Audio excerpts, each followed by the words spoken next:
رٹا بہادری جو رٹا بہادری قائدنا جیت قائدنا جیت نعرہ تکبیر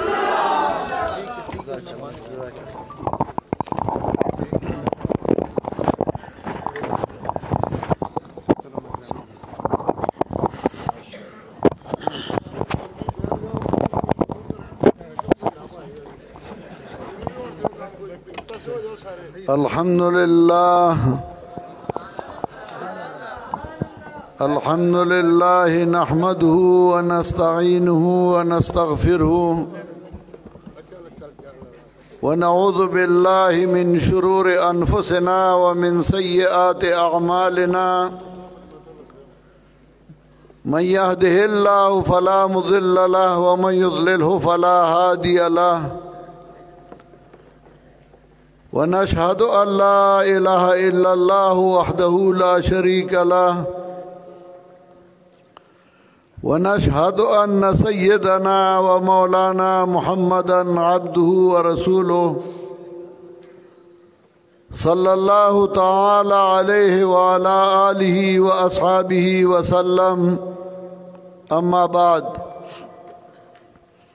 أعوذ بالله من الشيطان الرجيم بسم الله الرحمن الرحيم قل إن صلاتي ونسكي ومحياي ومماتي لله رب العالمين لا شريك له وبذلك أمرت وأنا أول المسلمين سبحان ربك رب العزة عما يصفون وسلام على المرسلين والحمد لله رب العالمين سب سے پہلے میں امیر نوجوانان توحید و سنت صوبہ پنجاب مولانا انعام اللہ صاحب اور ان کے دیگر ساتھیوں کا مشکور ہوں کہ انہوں نے اس پروگرام کو کامیاب بنانے کے لیے دن رات ایک کر کے تگ و دو کیا ہم سب کو دعوت دی میری دعا ہے کہ اللہ تعالیٰ ان کو دنیا اور آخرت میں کامیابی عطا فرمائے پھر آپ سب حضرات کا مشکور ہوں کہ آپ سب نے دور دراز سے تکلیف کی محنت اٹھائی کراچی سے پنجاب سے اور خیبر پختونخوا سے بہت سارے رفقا نے تکلیف اٹھائی یہاں آئے میں دعا گو ہوں کہ اللہ تعالیٰ آپ سب کو اس کا اجر عظیم عطا فرمائے ہم سب جس کانفرنس میں شریک ہیں اس کانفرنس کو سیرت کانفرنس کے نام سے موسوم کیا گیا ہے سیرت جناب محمد الرسول اللہ صلی اللہ علیہ وسلم کی زندگی ان کا اٹھنا بیٹھنا ان کی عبادات ان کے معاملات ان کی زندگی ان کے اپنے بچوں اور بیویوں کے ساتھ زندگی گزارنا اپنے رفقا اور اپنے مخالفین کے ساتھ رویہ رکھنا اس سب کو سیرت کہا جاتا ہے جناب رسول اللہ صلی اللہ علیہ وسلم انسان تھے فرق یہ ہے کہ انبیاء علیہ السلام معصوم تھے اور ہم سب اگر مولوی ہوں طلباء ہو عوام ہو جو بھی ہو ہم گناہ گار ہیں صحابہ کرام رضوان اللہ علیہ مجمعین محفوظ تھے معصوم اور محفوظ میں فرق ہے بہرحال جناب رسول اللہ صلی اللہ علیہ وسلم کو اللہ تعالیٰ نے انسانوں میں انسان بھیجا تاکہ ہم ان کے کردار، ان کے اقوال، ان کے اعمال، ان کی سیرت اور ان کی صورت کو دیکھ کر اپنے لیے مشغل راہ بنا دیں، اور جب ہم اس کو مشغل راہ بنا دیں گے تو شاید یہ اللہ تعالیٰ کی خوشنودی اور اللہ تعالیٰ کی رضا کا ایک سبب بنے گا۔ قرآن کریم میں بھی اللہ نے فرمایا قُلْ إِن كُنتُمْ تُحِبُّونَ اللَّهَ فَاتَّبِعُونِي يُحْبِبْكُمُ اللَّهُ، میرے پیغمبر کہہ دیجئے، ان لوگوں کو کہہ دیجئے کہ اگر آپ اللہ تعالیٰ سے محبت رکھتے ہو تو میری تابعداری کرو، اللہ تعالیٰ تم سے محبت رکھے گا، اللہ راضی ہوگا۔ اور قرآن کریم میں اللہ نے دوسری جگہ ارشاد فرمایا وَمَن يُشَاقِقِ الرَّسُولَ مِن بَعْدِ مَا تَبَيَّنَ لَهُ الْهُدَىٰ وَيَتَّبِعْ غَيْرَ سَبِيلِ الْمُؤْمِنِينَ نُوَلِّهِ مَا تَوَلَّىٰ وَنُصْلِهِ جَهَنَّمَ وَسَاءَتْ مَصِيرًا۔ میرے پاک پیغمبر ان لوگوں کو کہہ دیجئے جس نے پیغمبر کی مخالفت کی وَمَن يُشَاقِقِ الرَّسُولَ مِن بَعْدِ مَا تَبَيَّنَ لَهُ الْهُدَىٰ، ہدا خیر الہدی ہدی محمد صلی اللہ علیہ وسلم، ان لوگوں میں سے جس نے بھی پیغمبر کی مخالفت کی اس کے بعد جب اس کو پیغمبر کا طریقہ معلوم ہوا وَيَتَّبِعْ غَيْرَ سَبِيلِ الْمُؤْمِنِينَ، اور مومنین کا جو راستہ ہے جو انہوں نے ایمان کے ذریعے سے حاصل کیا۔ قاعدہ یہ ہے کہ جب مشتکی پہ حکم کیا جائے تو مبدأ علت ہوتا ہے۔ المومنین کا اس کا مطلب یہ ہے کہ ایمان علت ہے۔ مومنین نے ایمان کے وساطت سے، ایمان کے ذریعے سے جو راستہ اپنایا اور اس کو چھوڑا نُوَلِّهِ مَا تَوَلَّىٰ وَنُصْلِهِ جَهَنَّمَ وَسَاءَتْ مَصِيرًا، اس کو اسی طرف لے جائیں گے جس طرف وہ جا رہا تھا اور اس کا آخر ٹھکانہ جہنم ہوگا۔ اللہ تعالی ہم سب کو بچائے۔ حدیث میں آتا ہے قیامت کے دن جب لوگ تنگ آئیں گے تو حضرت آدم علیہ السلام کے پاس جائیں گے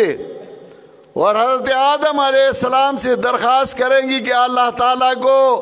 سفارش کرو اللہ کے سامنے کہ ہمارے ساتھ حساب کتاب ہو جائے۔ حضرت آدم علیہ السلام ان کو حضرت نوح کے پاس بھیجیں گے، حضرت نوح علیہ السلام حضرت ابراہیم کے پاس اسی طرح آتے رہیں گے، آخر میں جناب محمد رسول اللہ صلی اللہ علیہ وسلم کے پاس لوگ آئیں گے۔ حضرت فرماتے ہیں کہ میں عرش کے نیچے سجدہ ریز ہو جاؤں گا اور میں اللہ کی وہ تعریفیں کروں گا جو اب مجھے یاد نہیں،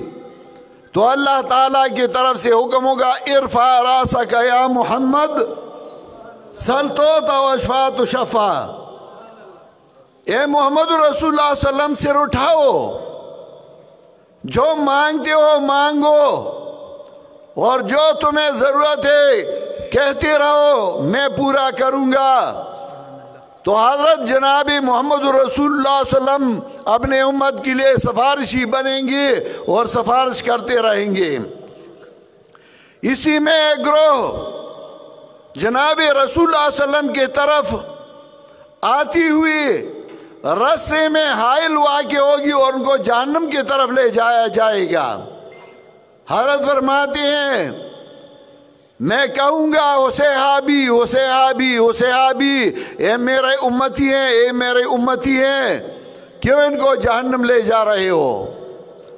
فَيُقَالُ لِي يَا مُحَمَّدُ، انک لا تدری ما احدث بعدک، مجھے کہا جائے گا اے محمد رسول اللہ صلی اللہ علیہ وسلم انک لا تدری ما احدث بعدک، بخاری کی روایت ہے، تمہیں پتہ نہیں۔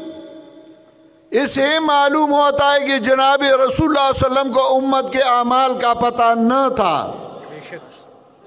کچھ لوگ تو کہتے ہیں کہ امت کے اعمال جناب رسول اللہ صلی اللہ علیہ وسلم پہ پہنچ جاتے ہیں، رسول اللہ صلی اللہ علیہ وسلم کو امت کے اعمال کا پتہ ہے۔ بخاری کی روایت ہے انک لا تدری ما احدث بعدک، اے محمد رسول اللہ تمہیں پتہ نہیں انہوں نے دین میں جو نئے کامیں گھڑے تھے، انہوں نے جو بدعات پیدا کی تھی، انہوں نے جو اپنے طرف سے دین بنایا تھا،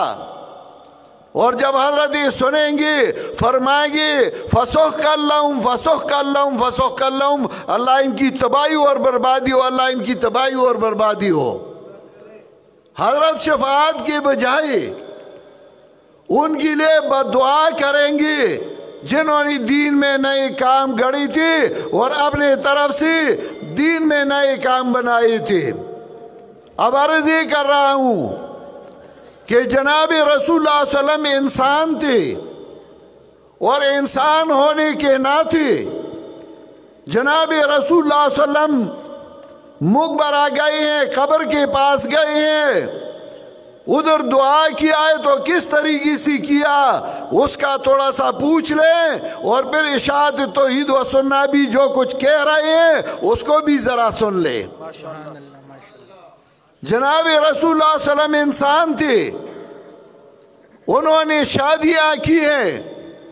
ان کے زمانے میں لوگ وفات پا گئے ہیں، صحابہ کرام وفات پا گئے ہیں، یہ پوچھ لیں کہ جناب رسول اللہ صلی اللہ علیہ وسلم کا طریقہ کیا تھا وفات میں،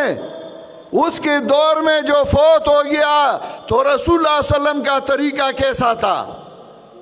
جناب رسول اللہ صلی اللہ علیہ وسلم کی زندگی میں شادی اور بیاہ ہوتی تھی تو کس طریقے سے ہوتی تھی، جناب رسول اللہ صلی اللہ علیہ وسلم کے قریب کون لوگ تھے، جناب رسول اللہ صلی اللہ علیہ وسلم سے بعید کون لوگ تھے، جناب رسول اللہ صلی اللہ علیہ وسلم کے دوست اور احباب کون تھے، جناب رسول اللہ صلی اللہ علیہ وسلم کے دشمن کون تھے اور مخالفین کون تھے۔ اب اگر آپ یہ چاہتے ہیں کہ میں جناب رسول اللہ صلی اللہ علیہ وسلم کی سیرت کو اپناؤں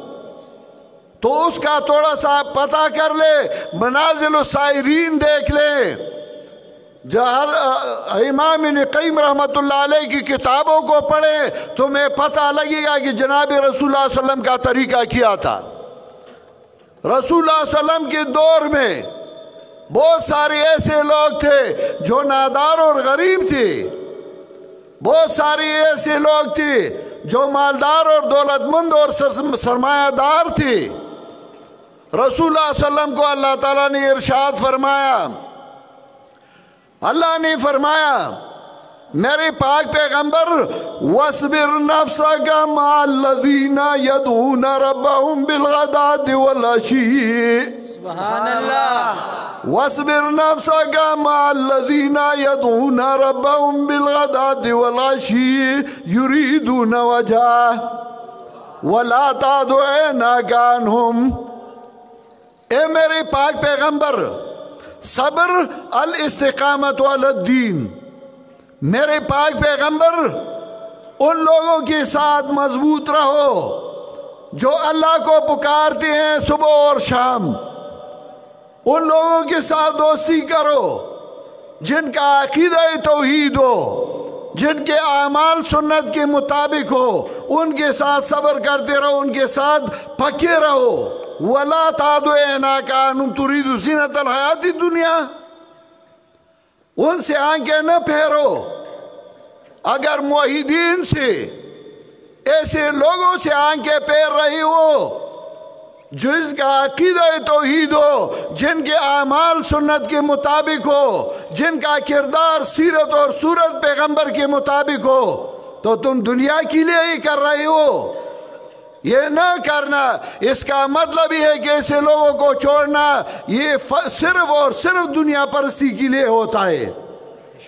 ایسی جماعت جس میں بڑے بڑے اولیاء کرام گزرے، سید عنایت اللہ شاہ بخاری جو ایک مجسم سنت رسول صلی اللہ علیہ وسلم تھے، شیخ القرآن مولانا غلام اللہ خان، شیخ القرآن مولانا محمد طاہر نور اللہ مرقدہ، جو قرآن کریم کے ظاہری تفسیر تھے، جن کی زندگی قرآن کی تفسیر تھی، جن کا اٹھنا اور بیٹھنا قرآن کریم کی تفسیر تھی، جن کے اعمال اور کردار قرآن کریم کی تفسیر تھے۔ مولانا محمد امیر بندیالوی، قاضی شمس الدین جیسے محدثین، وہ ایک جماعت کے امین اور ایک جماعت کے پیروکار تھے۔ اس جماعت کو انہوں نے اپنے لہو سے بچایا ہے۔ اب دیکھیں ایسی جماعت جس میں مولانا اشرف علی جیسے شریف النفس لوگ موجود ہیں، ایسی جماعت جس میں بڑی بڑی خطبہ، مولانا عصمت اللہ ملتانی جیسے علماء، جس میں مولانا احمد شعیب جیسے علماء، جس میں عطا اللہ بندیالوی جیسے خطبہ، جس میں قاری سلیمان جیسے خطبہ، جس میں بڑی بڑی خطبہ موجود ہے، کون سی ایسی جماعت ہے جو اشاعت و توحید سنت کا مقابلہ کرے؟ ایسی جماعت جس میں بڑی بڑی مناظرین، قاضی یونس نعمانی صاحب جیسے علماء،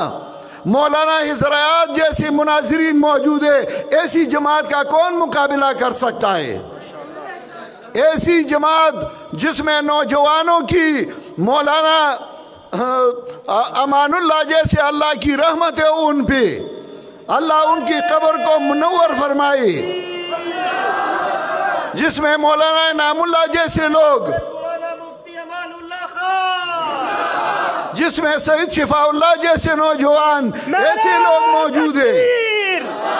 مسلک حق جمعیت اشاعت التوحید و سنت، نوجوانان توحید و سنت،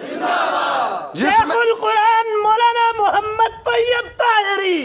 ایسی جماعت اسلام ولی ابن ولی پیرو، جس میں نعیم الرحمن جیسے لوگ موجود ہیں، اس جماعت کا کون مقابلہ کر سکتا ہے؟ لیکن اصل بات یہ ہے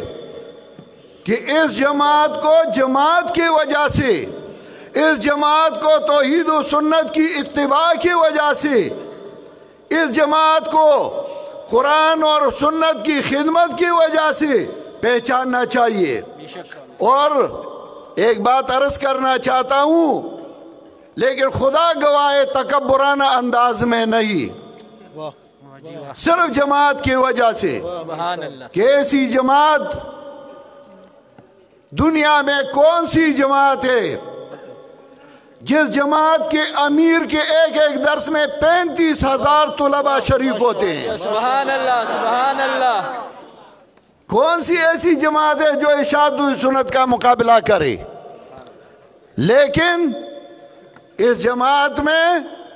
اتفاق و اتحاد الحمدللہ ہے اور ہوتا رہے گا، لیکن اس کو ترقی دینا چاہیے۔ اس جماعت کو جماعت کی وجہ سے ہم اپنے نفس کی جو مراد ہے اور اپنے نفس جو چاہتا ہے اس کو دور کر کے جماعت کی ترقی کے لیے سوچنا چاہیے۔ اور کچھ باتیں ایسی ہوتی ہیں جو تقریر میں مناسب نہیں ہے، لیکن میں ترغیباً آپ کو کہتا ہوں۔ سن 86 میں جب میری شادی ہوئی تو جب میں اپنے کمرے میں گیا، والد صاحب زندہ تھے، تو میں نے اپنے وائف کو سب سے پہلے یہ بات کہی کہ میرا باپ زندہ ہے لیکن بوڑھا ہے، ممکن ہے 1 2 سال 5 سال زندہ ہو پھر نہ ہوگا، پھر یہ ساری ذمہ داری میری ہوگی، میں جماعت کا کام کرتا رہوں گا، میں رات کو جلسے میری ہوگی، دن کو درس و تدریس ہوگی، اگر جماعت کے کام میں میرے مقابلے میں آتی ہو تو ابھی سے میں نے ہاتھ نہیں لگایا، اپنے والد کے گھر جاؤ، واہ جی واہ واہ، اور اگر مقابلے میں نہیں آتی تو میرا اور تمہارا زندگی اچھی گزرے گی۔ سبحان اللہ، جب میں نے یہ کہا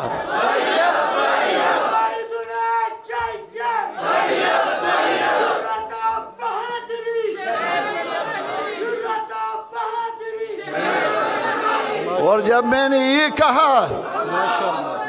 تو مجھے گھر والوں نے کہا، میں جب اس گھر میں مجھے لے آتی تھی تو میں نے پہلے سے تہیہ کیا تھا، انشاءاللہ میں تمہارے ساتھ جماعت کا کام کروں گا۔ سبحان اللہ، سبحان اور اللہ، خدا گواہ ہے 30 سال ہو گئی میرے گھر میں کوئی خفگان ابھی تک نہیں آیا ہے سبحان اللہ، جماعت کے بارے میں۔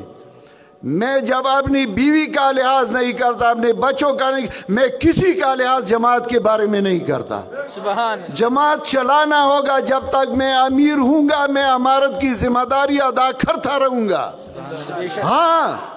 اگر کوئی راضی نہ ہو میں خود استعفیٰ دوں گا اور پھر جماعت کو چلاتے رہو،